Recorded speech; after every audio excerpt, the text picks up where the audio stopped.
2 ವರ್ಷ ಪ್ರೊಫೆಷನರಿ ಫೀಲ್ಡಲ್ಲಿ ಅವರು ನಮ್ಮ ಸಕಲೇಶಪುರದಲ್ಲಿ ಇಷ್ಟು ಲೂಟಿ ಮಾಡಿದ್ದಾರೆ ಅಂದರೆ ಆ ದುಡ್ಡು ಬೇರೆ ಯಾರ್ದು ಅಲ್ಲ, ಬಡ ಆಟೋ ಚಾಲಕ, ಬಡ ಟ್ಯಾಕ್ಸಿ ಚಾಲಕ, ಬಡ ರೈತ ಇಂಥವ್ರ ಕೈಲಿ ವಸೂಲಿ ಮಾಡಿದಂಥ ದುಡ್ಡಾಗಿರುತ್ತೆ.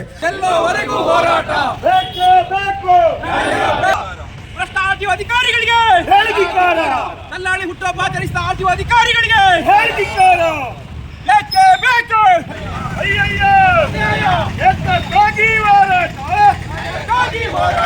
ಎಲ್ಲಿವರೆಗೂ ಹೋರಾಟ, ಎಲ್ಲೋವರೆಗೂ ಹೋರಾಟ ಬೇಕೇ ಬೇಕು.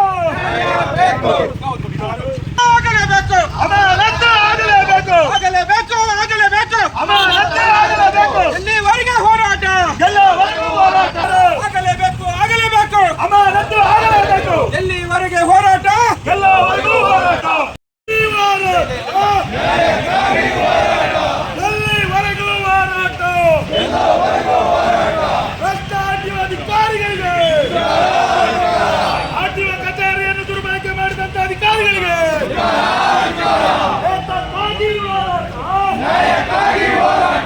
ಎಲ್ಲಿವರೆಗೆ ಹೋರಾಟ, ಬೇಕೇ ಬೇಕು, ಮಾಡಲೇಬೇಕು, ಮಾಡಲೇಬೇಕು, ಮಾಡಲೇಬೇಕು, ಮಾಡಲೇಬೇಕು, ಬೇಕೇ ಬೇಕು, ಬೇಕೇ ಬೇಕು. ಅಯ್ಯಯ್ಯೋ, ಅಯ್ಯಯ್ಯೋ, ಜಿಲ್ಲಾ ಉಸ್ತುವಾರಿ ಸಚಿವರಿಗೆ, ಕರ್ನಾಟಕ ರಾಜ್ಯ ಸರ್ಕಾರಕ್ಕೆ, ಸಾರಿಗೆ ಸಚಿವರಿಗೆ, ಸಾರಿಗೆ ಸಚಿವರಿಗೆ, ಸಾರಿಗೆ ಸಚಿವರಿಗೆ, ಜಿಲ್ಲಾ ಉಸ್ತುವಾರಿ ಮಂತ್ರಿಗಳಿಗೆ, ಕರ್ನಾಟಕ ಸರ್ಕಾರಕ್ಕೆ ಬೇಕೇ ಬೇಕು, ಬೇಕೇ ಬೇಕು. ಅಯ್ಯಯ್ಯೋ, ಅಯ್ಯಯ್ಯೋ, ಅಮಾನತು ಮಾಡಲೇಬೇಕು, ಮಾಡಲೇಬೇಕು. ಭ್ರಷ್ಟ ಆರ್ಟಿಒ ಅಧಿಕಾರಿಗಳನ್ನು, ಲಂಚಕೋರ ಆರ್ಟಿಒ ಅಧಿಕಾರಿಗಳನ್ನು ಬೇಕೇ ಬೇಕು, ಬೇಕೇ ಬೇಕು. ಅಯ್ಯಯ್ಯೋ, ಅಯ್ಯಯ್ಯೋ. ಸುಮಾರು ಇವತ್ತಿಗೆ 8 ದಿನ ಕಳೆದೋಯ್ತು. ರಾಜ್ಯ ಸರ್ಕಾರ ಕಣ್ಣು ಮುಚ್ಚಿ ಕುಳಿತಿದೆ, ಹಾಗೆ ಜಿಲ್ಲಾಡಳಿತನೂ ಕಣ್ಮುಚ್ಚಿ ಕುಳಿತಿದೆ ಅಂತಲೇ ಹೇಳ್ಬೋದು. ಯಾಕಂತ ಅಂದರೆ ಇವತ್ತು ಆರ್ಟಿಒ ಕಚೇರಿಯನ್ನು ದುರ್ಬಳಕೆ ಮಾಡಿಕೊಂಡು ಆರ್ಟಿಒ ಅಧಿಕಾರಿಗಳಾದ ಮಧುರ, ಹಾಗೆ ಅವರ ಸಿಬ್ಬಂದಿ ಆದಂಥ ಆಶಾ, ಹಾಗೆಯೇ ಇನ್ನೊಬ್ಬರು ಸೂಪರ್ಡೆಂಟ್ ಆದಂಥ ಗಿರೀಶ್, ಇವರು ಆರ್ಟಿಒ ಕಚೇರಿಯನ್ನು ದುರ್ಬಳಕೆ ಮಾಡಿಕೊಂಡು ಸುಮಾರು ಇವತ್ತಿಗೆ 8 ದಿವಸ ಆಯಿತು. ಯಾವ ಥರ ದುರ್ಬಳಕೆ ಅಂದರೆ ಅದು ಇಡೀ ದೇಶವೇ ಖಂಡಿಸುವಂತಹ ವಿಚಾರ. ಯಾಕೆಂದರೆ ಆರ್ಟಿಒ ಕಚೇರಿಯ ಒಳಭಾಗದಲ್ಲಿ ಮಾಂಸವನ್ನು ಬೇಯಿಸಿ ಬಿರಿಯಾನಿ ಮಾಡಿ ಹುಟ್ಟುಹಬ್ಬವನ್ನು ಆಚರಿಸ್ಕೊಳ್ತಾರೆ. ಅಂದರೆ ಅದರಲ್ಲೂ ಸಹ ಇವರು ಅಧಿಕಾರಿಗಳ ಹುಟ್ಟುಹಬ್ಬ ಆಚರಿಸಿದ್ರೆ ಯಾವುದೇ ಥರದ್ದು ನಾವು ಇಷ್ಟಕ್ಕೂ ಈ ಮಟ್ಟಿಗೆ ಬರ್ತಿರ್ಲಿಲ್ಲ. ಏನೋ ಬೇಡಿ ಅಧಿಕಾರಿಗಳು ಹುಟ್ಟುಹಬ್ಬನ ಆಚರಿಸ್ಕೊಂಡಿದ್ದಾರೆ ಅಂತಿದ್ವಿ. ಆದರೆ ಇವತ್ತು ಇವರು ಮಾಡಿದ್ದು ಒಬ್ಬ ದಲ್ಲಾಳಿಯ ಹುಟ್ಟುಹಬ್ಬ. ಅವನು ದಲ್ಲಾಳಿ ಅಂದರೆ ಇವರಿಗೆ ಹಣವನ್ನು ರೋಡಲ್ಲಿ ಅಲ್ಲಿ ಬಂದಂಥ ಸಾರ್ವಜನಿಕರಿಂದ ಕಮಿಷನ್ನ ತಂದು ಕೊಡುವಂಥ ದಲ್ಲಾಳಿ. ಆ ದಲ್ಲಾಳಿಯ ಹುಟ್ಟುಹಬ್ಬವನ್ನು ಹಾರ ತುರಾಯಿ ಕಿರೀಟವನ್ನು ಹಾಕಿ ಬಿರಿಯಾನಿನ ಹಂಚಿ ಮಾಂಸಾಹಾರ ಪದಾರ್ಥಗಳನ್ನು ಅದರ ಒಳಗಡೆ ಬೇಯಿಸಿ ಇವತ್ತು ಅಧಿಕಾರಿಗಳು ಹುಟ್ಟುಹಬ್ಬನ ಆಚರಿಸಿದ್ದಾರೆ. ಆ ಹುಟ್ಟುಹಬ್ಬವನ್ನು ಆಚರಿಸಿದ್ದನ್ನ ಇವತ್ತು ಮಾಧ್ಯಮ ಮಿತ್ರರಿರ್ಬೋದು, ಹಾಗೆಯೇ ಪತ್ರಿಕಾ ಮಿತ್ರರಿರ್ಬೋದು, ಇಡೀ ರಾಜ್ಯ ವ್ಯಾಪ್ತಿನಲ್ಲಿ ಸುದ್ದಿನ ಮಾಡಿದ್ದಾರೆ. ಅದಲ್ಲದೆ ನಮ್ಮ ಜಿಲ್ಲಾಧ್ಯಕ್ಷರು ನಮ್ಮ ಉಸ್ತುವಾರಿ ಸಚಿವರು ಬಂದಾಗ, ಕೆ ರಾಜಣ್ಣನವರು ಬಂದಾಗ ಅವರಿಗೂ ಸಹ ಮನವಿನೇ ಸಲ್ಲಿಸಿದ್ದಾರೆ, ಇವ್ರನ್ನ ಅಮಾನತು ಮಾಡಬೇಕು ಅಂತೇಳಿ. ಇವತ್ತು ರಾಜ್ಯ ಸರ್ಕಾರ ಇರ್ಬೋದು ಅಥವಾ ಅವರ ಮೇಲಧಿಕಾರಿಗಳಾದಂಥ ಕಮಿಷನರ್ ಇರ್ಬೋದು, ಜಾಯಿಂಟ್ ಕಮಿಷನರ್ ಇರ್ಬೋದು, ನಮ್ಮ ಹಾಸನದ ಜಿಲ್ಲಾಧಿಕಾರಿಗಳಿರ್ಬೋದು, ಯಾರೂ ಸಹ ಇವರ ಮೇಲೆ ಒಂದೇ ಒಂದು ಕ್ರಮನ ಇದುವರೆಗೂ ತಗೊಂಡಿಲ್ಲ.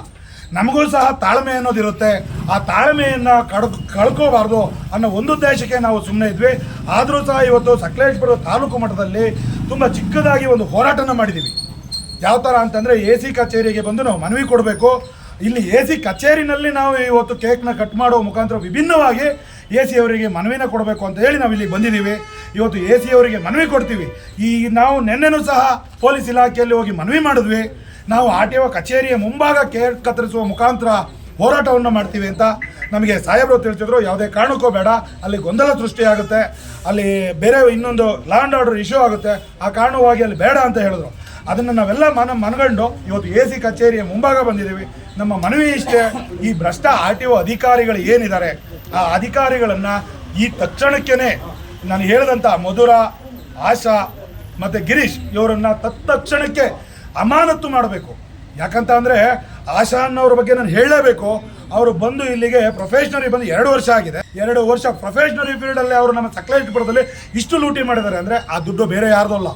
ಬಡ ಆಟೋ ಚಾಲಕ, ಬಡ ಟ್ಯಾಕ್ಸಿ ಚಾಲಕ, ಬಡ ರೈತ ಇಂಥವ್ರ ಕೈಲಿ ವಸೂಲಿ ಮಾಡಿದಂಥ ದುಡ್ಡಾಗಿರುತ್ತೆ. ಇವತ್ತು ಆಟೋ ಚಾಲಕರ ಹತ್ರ ಹೋಗಿ ನೀವೇನಾದರೂ ಪ್ರಶ್ನೆ ಮಾಡ್ಬೋದು, ಕೇಳ್ಬೋದು. ಅವರು ಪಾಪ ಒಂದು ಫೈನ್ ಹಾಕಿ ಬಿಡ್ಬೋದು. ಫೈನ್ ಹಾಕಿ ಬಿಡೋವಂಥದ್ದಿಲ್ಲ. ಒಬ್ಬ ಆಟೋ ಚಾಲಕನ ಹತ್ರ 25,000 30,000 ಪೀಕಿದಂಥ ಉದಾಹರಣೆಗಳು ನಮ್ಮಲ್ಲಿದೆ.